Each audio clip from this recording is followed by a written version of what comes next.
Welcome to my dear students in extra English class. Today I am going to teach the students of class 10th CBSE board. This is the second chapter of first flight and the name of the chapter is Nelson Mandela Long Walk to Freedom.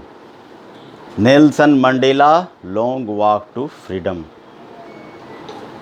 This is the autobiography of Nelson Mandela. इसमें Nelson Mandela ने अपनी जीवनी के बारे में स्वयं लिखा है। जब कोई लेखक अपनी जीवनी के बारे में स्वयं लिखते हैं तो उसे ऑटोबायोग्राफी कहा जाता है। अब इस नेल्सन मंडेला ने अपने बारे में क्या बताया उस पर हम लोग चर्चा करने जा रहे हैं। सर्वप्रथम हम ये बता दें आप लोगों को कि Nelson Mandela was a great man. वो बहुत ही महान व्यक्ति थे और महानता जो होती है, महानता प्राप्त करने के 3 तरीके होते हैं। पहला तरीका होता है जो कि महान कुल में पैदा लेते हैं। जो महान कुल में पैदा लेते हैं वो आगे चल कर के महान हो जाते हैं, क्योंकि उन्हें ऐसा वातावरण ही मिलता है जिसके चलते वो महान होते हैं। दूसरी विधि है कि ग्रेटनेस इज अटेंड और obtained by dint of hard labour. मतलब कि महानता जो होती है कठिन मेहनत करने के पश्चात मिलती है, और ये दूसरे तरह की महानता प्राप्त करने के तरीके हैं। तीसरा तरीका होता है someone on somebody greatness has thirsted. मतलब किसी पर जब महानता थोप दी जाती है तो वैसे भी लोग महान होते हैं। यहाँ नेल्सन मंडेला जो हैं, इन्होंने कठिन मेहनत के बल पर by dint of hard labour ही गॉट द ग्रेटनेस, और इन्होंने महानता को प्राप्त किया है। विश्व के इतिहास में यह व्यक्ति बहुत ही महान रह चुके हैं। अब हम ये भी साथ साथ आपको बता दें कि ये एक साउथ अफ्रीकन थे। ये नेल्सन मंडेला क्या थे? एक साउथ अफ्रीकन थे। और इन्होंने क्या हुआ, स्वतंत्रता की ज्योति को प्रज्वलित करने की कोशिश की और उस दीप को कभी भी अपने मन से बुझने नहीं दिया, और इन्होंने इतनी मेहनत की कि स्वतंत्रता प्राप्त की। अब इनके परिवार के बारे में भी हम थोड़ा जान लें कि नेल्सन मंडेला जो थे अफ्रीका में एक सामान्य कुल में पैदा लिए थे। नेल्सन मंडेला क्या थे? अफ्रीका में एक समान कुल में पैदा लिए थे। कोई विशेषता नहीं थी, बिल्कुल सामान्य परिवार था। और धीरे धीरे ये बड़े हुए। बचपन के समय में जो बचपना होता है वो उन्होंने किया, और उसके बाद धीरे धीरे ये बड़े हुए। इनके पिताजी ने, यानी इनके फादर ने 3 शादियां की थी। इनके फादर ने 3 शादियां की थी, और नेल्सन मंडेला 13 भाई थे। 13 भाइयों में से इनका तीसरा स्थान था। नेल्सन मंडेला का 13 भाइयों में तीसरा स्थान था। इतिहास में ऐसे और भी उदाहरण हैं जो कि बहुत सारे भाई बहन हुए हैं। रविंद्रनाथ टैगोर का उदाहरण लें, वो भी 14 भाई थे जिन्होंने कि एक परचम लहरा दिया। बंगाल के एक सुप्रसिद्ध कवि थे जो कि पूरे देश में ही नहीं पूरे संसार में फेमस हुए। और हमारे माननीय अंबेडकर साहब जिन्होंने की संविधान की रचना की, वो भी 14 भाई थे। इस तरह से मेरे कहने का मतलब ये है कि लोग परिवार, महानता जो होती है वो परिवार पर निर्भर नहीं करती है, बल्कि उनके अपने व्यक्तित्व पर निर्भर करती है कि उन्होंने अपने व्यक्तित्व को किस तरह से, किस अंदाज में उसको मना कि आगे बढ़ाया और किसी भी चीज़ से नहीं डरे, और वही व्यक्ति वास्तव में महान होता है। नेल्सन मंडेला ने भी एक बार जब उनकी शादी की बात चल रही थी तो वो घर से भाग गए थे। लेकिन फिर क्या हुआ कि बाद में तो उन्होंने शादी की, और उन्होंने भी 3 शादियां की थी। अब होता है कि स्वतंत्रता का डगर कैसा हुआ। नेल्सन मंडेला धीरे धीरे बड़े होते गए। इनमें स्वतंत्रता की भावना शुरू से ही थी। 1948 में नेशनल पार्टी की सरकार बनी। 1948 में नेशनल पार्टी की सरकार बनी और वो सरकार ऐसी थी कि जिसने ब्लैक्स यानी अश्वेत, वाइट्स यानी श्वेत, ब्लैक के यानी अश्वेत के सारे अधिकार छीन लिए थे और उनके मौलिक अधिकारों को भी उन्होंने छीन लिया था। उसे एक ऐसा प्राणी बना दिया था जो कि एक एनिमल के गिनती में आता है। ये 1948 की बात थी, जबकि उस समय साउथ अफ्रीका में 3/4 जो थे वो ब्लैक्स थे, यानी अश्वेत लोग थे, और 1/4 ही थे वो श्वेत लोग थे।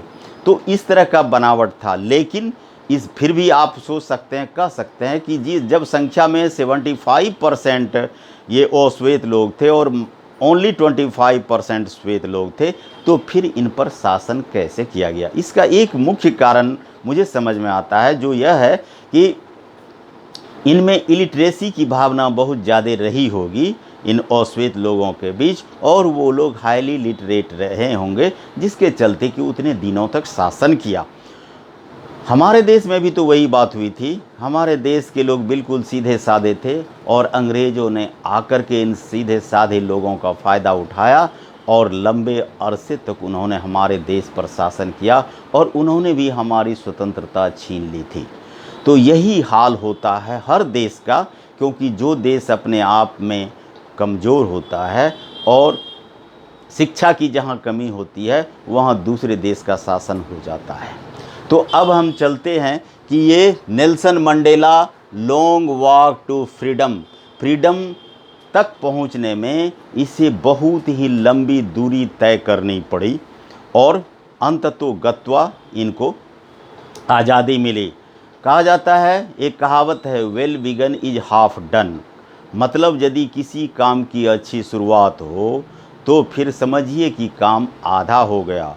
और हर इंसान, हर उस महान व्यक्ति के साथ ये बातें काम करती हैं। अगर कोई काम कोई भी इंसान पूरी तत्परता से, पूरी मेहनत से, पूरी लगन से, पूरे मनोयोग से करता है तो सफलता उसको मिलती ही मिलती है। यह अलग बात है कि सफलता मिलने में उसको कुछ ज़्यादा समय लग जाता है, लेकिन उसे मिलती है। तो अब क्या हुआ कि जब नेल्सन मंडेला ने इसके विरोध में, स्वतंत्रता के विरोध में अलख जगाया, उसने दीप को प्रज्वलित किया, तो उन्हें क्या किया गया कि देशद्रोह का मुकदमा चलाकर 1 साल तक जेल में डाल दिया गया नेशनल पार्टी की सरकार ने। फिर किसी तरह से वो छूटे। उनके साथ बहुत सारे आदमी थे, क्योंकि जैसे जैसे वो पॉपुलर होते गए कि लोग उनके साथ जुड़ते गए और उनका जो है ग्रुप बढ़ता गया। उसके बाद फिर लेकिन ये माने नहीं, ये आंदोलन करते रहे, हड़ताल करते रहे और जिसके एवज में फिर इनको जेल की सज़ा हो गई। और इस बार 1-2 वर्ष नहीं बल्कि 27 वर्षों की जेल की सज़ा हुई, जिसमें बहुत सारी धाराएं दे दी गई थी।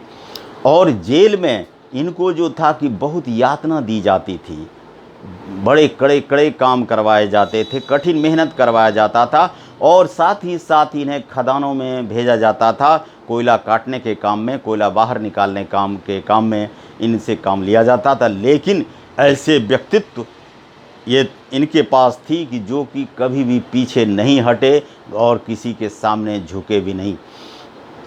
और क्या हुआ कि ये जब भी इनको समय मिलता था तो उस समय वो एक स्टोरी लिखा करते थे, एक लंबी किताब लिखा करते थे और जिसमें से कि बहुत सारी बातें इन्होंने लिखी। अब सोच लीजिए कि इनकी मानसिक स्थिति का संतुलन कितना बेजोड़ था कि कड़े काम करना, अपमानित किया जाना और उसके बाद भी समय मिलने पर ये बुक की रचना करने में लगे हुए थे। ऐसे महान व्यक्तित्व के धनी थे ये आपको नेल्सन मंडेला। ये सत्य और अहिंसा के पुजारी थे और महात्मा गांधी के अनुयायी भी थे। एक और बहुत ही सत्य अहिंसा के पुजारी हुए हैं जिसका नाम है मार्टिन लूथर, और इन्हें भी अपनी जान की कुर्बानी देनी पड़ी। महात्मा गांधी को भी जान की कुर्बानी देनी पड़ी थी। हालांकि स्वतंत्रता सिर्फ महात्मा गांधी के कर्तव्य पर नहीं मिली, बल्कि हमारे देश के क्रांतिकारियों ने ऐसा आंदोलन छेड़ा और जिसके चलते कि अंग्रेज़ों का दिल कांप उठा और वो सोचने लगे अब ऐसा समय नहीं है जो कि हम राज कर सकेंगे, और उन्होंने हमारे देश को मुक्त कर दिया। अब हम आते हैं टू दी पॉइंट, यानी नेल्सन मंडेला ने के ऊपर जो कि उन्होंने खुद लिखी है अपने बारे में कि कैसे कैसे संघर्ष उनको करने पड़े और कई संघर्ष करने के बावजूद उन्होंने स्वतंत्रता पाई। सुविधा के ख्याल से, ताकि यह चैप्टर आराम से आप लोगों को समझ में आ सके, मैंने इसको कुछ भागों में बांट दिया है। सम नोटेबल पॉइंट्स हैं इसके, और वो पॉइंट्स है, इन पॉइंट्स को यदि आप याद रखते हैं तो 2-4 लाइनें भी यदि इस पर आप लिख देंगे तो फिर बड़े आराम से ये चैप्टर समाप्त हो जाएगा। वैसे ये चैप्टर बड़ा है, लेकिन उसको मैंने पॉइंट्स में बांध दिया है, जिसके चलते चैप्टर को शॉर्ट मैंने कर दिया है और चैप्टर की सारी बातें मैंने बता दी हैं कि यदि आप इस चैप्टर को सही ढंग से देखेंगे तो सारा क्वेश्चन आंसर स्वतः सॉल्व हो जाएगा। अब पहला है इनॉगुरेशन का मतलब होता है उद्घाटन। स्वेरिंग इन सेरेमनी मतलब कि शपथ ग्रहण समारोह। तीसरा है पावर डिस्प्लेड बाय मिलिट्री, और उस देश के मिलिट्री ने किस तरह के पावर का जौहर दिखाया। और चौथा पॉइंट है south Africa and apartheid. South Africa और अपार्थेड का मतलब होता है रंग भेद नीति, किस तरह से रंग भेद नीति के तहत साउथ अफ्रीका चला और दोनों में कैसा संबंध था, चोली दामन का संबंध कैसे था। ट्रिब्यूट्स टू फ्रीडम फाइटर्स, और किस तरह से फ्रीडम फाइटर को उसके लिए वो श्रद्धांजलि दी गई, उसके प्रति ट्रिब्यूट दर्शाया गया। और फिर है goodness and man's duty, goodness क्या है, मनुष्य की ड्यूटी क्या है, इस पर भी इन्होंने प्रकाश डाला है। और फिर लास्ट पॉइंट है definition of freedom according to Mandela, और मंडेला के अनुसार फ्रीडम की परिभाषा क्या है। ये 7 पॉइंट्स हैं आपके सामने, और यदि इन 7 पॉइंट्स को आप गेट बाय हार्ट कर लेते हैं तो फिर आपको कहीं कोई दिक्कत नहीं होगी। अब मैं एक एक पॉइंट को लेकर के मैं डिस्क्राइब करता हूँ। इनऑगुरेशन मतलब उद्घाटन समारोह कैसे हुआ। ये तो मैंने नेल्सन मंडेला के बारे में बता ही दिया कि नेल्सन मंडेला कैसे व्यक्तित्व के व्यक्ति थे। Nelson Mandela was a great person, he was the top most leader of South Africa. South Africa के थे वो बहुत बड़े। He was the worshipper of non violence and truth, अहिंसा और सत्य के वो पुजारी थे। ये दिन कौन सा था?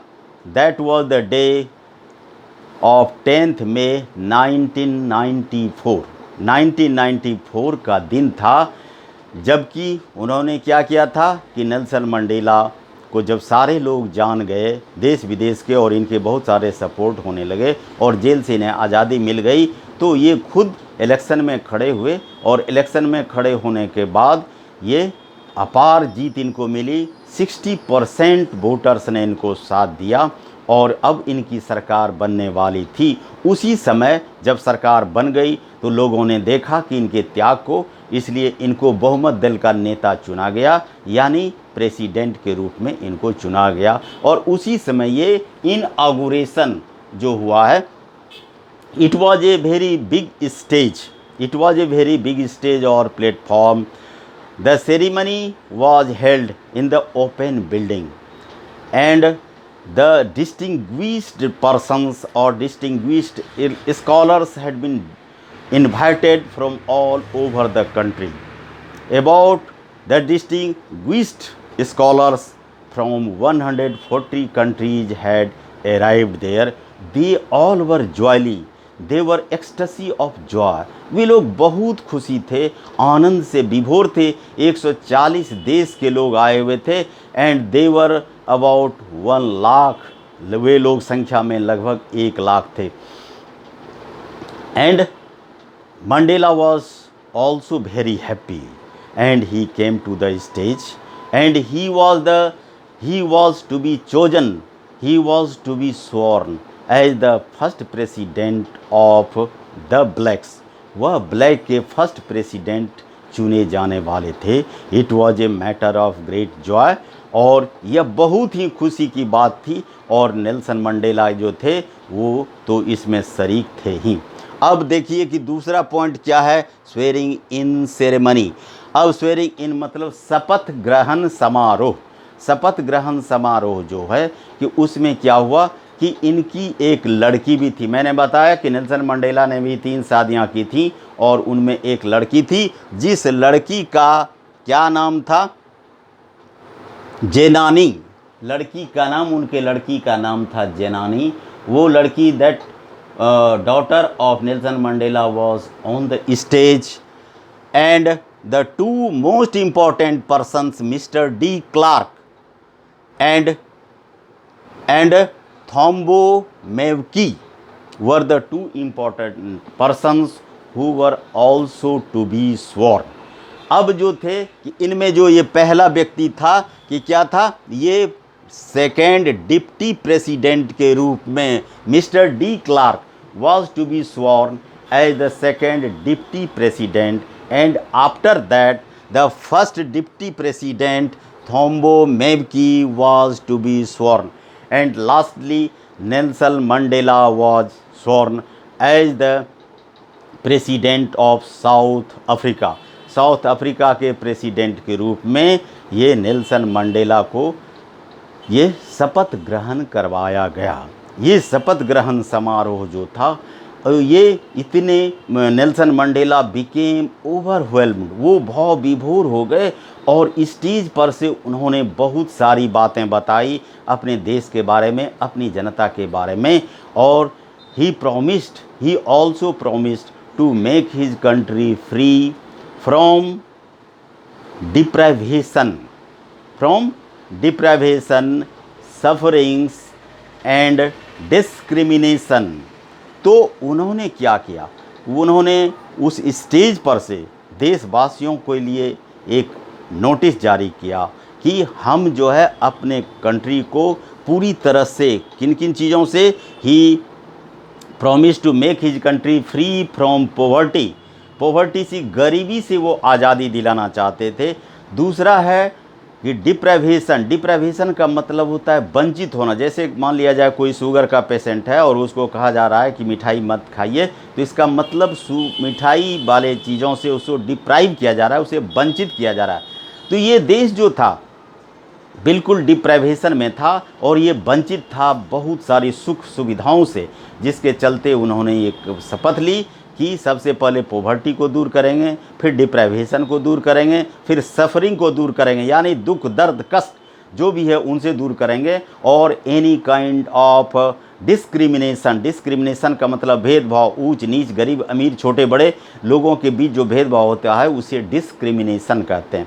मतलब उन्होंने इन 4 चीज़ों पर यह शपथ ली, यह कसम ली कि इन 4 चीज़ों को देश से बिल्कुल हटा देना है, और देश को क्या है कि एक स्वच्छंद देश और एक ऐसा देश जहाँ की हर आदमी स्वतंत्र हो, जहाँ गोरे काले का भेद न हो, where there is no difference between the whites and the blacks. This was the motto of Nelson Mandela. Nelson Mandela का यही मोटो था कि अब देश में जितने हमारे लोग सफ़र कर चुके हैं, all the countryman have suffered a lot, but now the day is very gala, now the day is cheerful, and everybody will have to be happy and enjoy the fundamental rights in his country. और उन्होंने कहा कि हर व्यक्ति को fundamental rights का उपयोग करने का मौका मिलेगा, क्योंकि वो नैरो माइंडेड नहीं थे, उनकी आवाज़, उनकी सोच संकीर्ण नहीं थे. He was a man of broad minded and very liberal person also. बहुत ही ऊंचे व्यक्तित्व के आदमी थे. अब हम ये बता रहे हैं तीसरा point, power displayed by the military.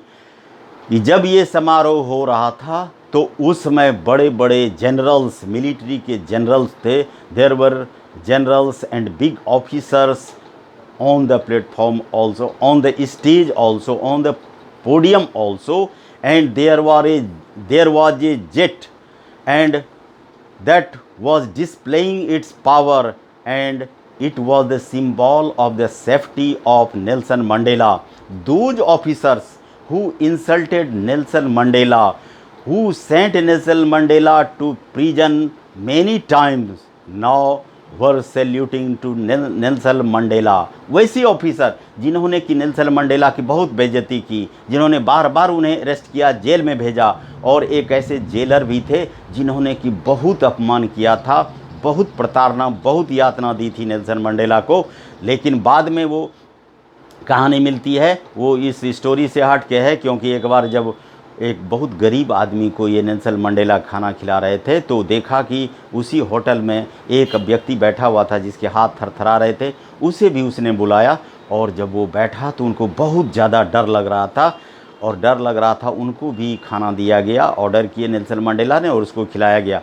लेकिन वह व्यक्ति खाना खा करके जब बाद में चला, तो वो जो नेल्सन मंडेला के बगल के व्यक्ति थे, उन्होंने पूछा ये व्यक्ति कौन था, इतना डरा हुआ क्यों था, सहमा हुआ क्यों था, इतना भयभीत क्यों था? तो नेल्सन मंडेला ने बताया यह व्यक्ति जेलर था जिस जेल में मैं था, और यह मुझे आदमी की तरह नहीं समझता था, इसने मुझे बहुत यातनाएं दी, इसलिए इसे डर था कि मैं प्रेसिडेंट बनने के बाद शायद इनके साथ भी वैसा बदसलूक करूं। लेकिन नेल्सन मंडेला तो वैसे व्यक्ति थे ही नहीं, उन्होंने कभी भी किसी के साथ बदसलूकी नहीं की। अब ये हम तीसरे पॉइंट पर ही थे, पावर डिस्प्लेड बाय मिलिट्री। तो मिलिट्री ने अपने पावर का एक्सरसाइज किया, अपने पावर को डिस्प्ले किया for the safety of Nelson Mandela. Nelson Mandela के लिए उन्होंने अपने पावर को दिखाया, जेट से उसकी सुरक्षा की, और उनको बहुत ही ऑनर दिया। यह देख करके नेल्सन मंडेला को बहुत ही खुशी मिली, और सीना गौरवान्वित हो गया कि ये सारे लोग जो हैं अब हमारी सेवा में हैं, और लेकिन उनके मन में कोई भी बैडविल नहीं आया हुआ था। अब ये चौथा पॉइंट पर हम आगे बढ़ते हैं, south Africa and apartheid. South Africa और अपार्थेड। अपार्थेड का मतलब होता है रंग भेद नीति। मैंने ये बताया कि 1948 में क्या हुआ था, नेशनल पार्टी की सरकार बनी थी, और वो सरकार when the national party came into power, that government seized all the fundamental powers of the blacks, और उस सरकार ने ब्लैक के सारे अधिकार छीन लिए थे। और ब्लैक क्या था, the blacks were helpless, they were unable to educate their students in good schools, they were unable, they could not travel in the good buses, in the good trains also, they could not travel through the good roads also, and all the powers were seized by the national party. They could not serve the humanity, and they were treated just like animals. They were treated just like animals or slaves, और उनका animal की तरह, slave की तरह use किया जाता था। However, the GDP or the profit of the country depended on the blacks, जबकि देश का अधिकतम लाभ जो था वो जीडीपी वो इन काले लोगों पर डिपेंड करता था। लेकिन इन लोगों को बिल्कुल डरा के सहमा करके रखा गया था, क्योंकि अधिकार छीन लिए गए थे, और इनकी साथ इतना ब्रूटलिटी से पेश आते थे वो लोग, एकदम नृशंसता पूर्वक उनके साथ पेश आते थे, जो कि ये बहुत ही अमानवीय था। अब ये और अपार्थेड का मतलब रंग भेद नीति, ये मैंने बताया। और क्या था कि रंग भेद नीति, ये गोरे लोग उस पर अत्याचार करते थे, और वो अपने बिल्कुल लग्जूरियस लाइफ बिताते थे, और उस सारी सुख सुविधाएं का उपभोग करते थे, और उन्हें जानवर की तरह उपयोग करते थे। ये साउथ अफ्रीका और अपार्थेड का, ये दोनों का ये संबंध था। अब फिर हम आते हैं ट्रिब्यूट्स टू फ्रीडम फाइटर्स। अब ट्रिब्यूट्स टू फ्रीडम फाइटर का मतलब है कि उन लोगों को अकेले की स्वतंत्रता प्राप्त कर लेना किसी के बूते की बात नहीं है। However, Nelson Mandela was the leader of his union, but there were lot of persons with him. There were lot of persons with him who struggled for a long time. They were sincere, they were loyal, they were devoted to their countries, and they sacrificed all his riches, all his luxurious life and they all jumped into the fight of freedom। और वे सारे लोग जो थे freedom के लिए, आज़ादी के लिए नेल्सन मंडेला को उन्होंने साथ दिया, लेकिन बहुत ही रास्ते में समाप्त हो गए। वो शुभ दिन नहीं देख सके जितने सारे लोग थे। They could not see the happiest day of South Africa, they lost their lives in the way. और इन बात को लेकर के नेल्सन मंडेला के मन में बड़ा ही दुख था कि काश आज वो व्यक्ति, आज वो सहायक, वो मेरे सहयोगी मेरे साथ होते तो आज हमें और भी खुशी मिलती। नेल्सन मंडेला का कहने का मतलब ये था, वो भी कहते थे the real property of our country is the people of our country not the minerals. उनका कहने का मतलब था कि हमारे देश की जो संपत्ति है वह क्या है, कि वो हमारा जो है वो पब्लिक है, ना कि मिनरल्स। तो इस तरह से ये बात हो रही है। अब है कि गुडनेस एंड मैंस ड्यूटी। तो ये कहते हैं क्या मतलब, कि ये नेल्सन मंडेला कहते हैं कि किसी भी आदमी में गुडनेस होना चाहिए। गुडनेस इज़ द ये heavenly property and one should not discard that type of quality. मतलब किसी को गुडनेस नहीं छोड़ना चाहिए। A man should do his on duty towards his family, towards the country. एक आदमी को अपने देश के प्रति और अपने परिवार के प्रति ये ड्यूटी करना चाहिए, लेकिन यह मनुष्य की, it does not depend upon the caste and creed of the person. यह किसी भी आदमी के कास्ट और क्रीड पर निर्भर नहीं करता है कि इसमें गुडनेस होनी चाहिए, कि इसमें अच्छाई होनी चाहिए। लेकिन फिर एक बार वो याद दिलाते हैं कि our total power had been seized by the whites and the blacks could not do the social service or could not serve his family also। इस तरह से वो अपने परिवार की भी सेवा नहीं कर सकते थे। अब definition of freedom according to Mandela, और मंडेला के अनुसार डेफिनेशन क्या था इसका फ्रीडम का। When Mandela was merely child, जब मंडेला सिर्फ बच्चे थे तो उस समय उनके लिए फ्रीडम का कुछ अलग ही ये डेफिनेशन था। According to Mandela, when he was only a child he wanted to run in the field, he wanted to pass the night away from home। वह क्या करता था, फील्ड में दौड़ता था, घूमता था, उछलता था, कूदता था, खेलता था, और साथ ही साथ रात्रि जो था वो घर के बाहर बिताता था। यही फ्रीडम उसके अनुसार था। फिर दूसरे काइंड का फ्रीडम था, when he became grew, then his definition of freedom changed. Then at that time he wanted to make free his family and his family members, और वो अपने फैमिली और फैमिली मेम्बर्स को फ्री करना चाहते थे। But when he became matured, then his policy changed. He wanted to make free all the brothers and sister, all the people of South Africa, and there was no any discrimination between such type of people, and he wanted that the persons who torture the one and who torture the other persons both should be liberated। He told that the oppressors and the oppressed both the persons must be liberated। और उन्होंने ये कहा कि दोनों व्यक्ति को जो है आज़ादी मिलनी चाहिए, क्योंकि ह्यूमैनिटी में इसका कोई स्थान नहीं है। और उन्होंने इस तरह से क्या किया कि अपने देश के बारे में बहुत कुछ किया और कहा। बहुत दिनों तक उन्होंने शासन की। इसका मतलब ये है कि अच्छाई की बुराई पर जीत एक न एक दिन अवश्य होती है, जिसे कि नेल्सन मंडेला ने ये साबित करके दिखा दिया कि अगर आप में गुडनेस है, अगर आप में ह्यूमैनिटी है, अगर आप में फ्रेटर्निटी है, अगर आप में लॉयलिटी है, तो आप किसी भी बाधा को, किसी भी बड़ी से बड़ी परेशानी को आप जीत सकते हैं। This is the motto of the chapter. Okay, thank you, have a nice day.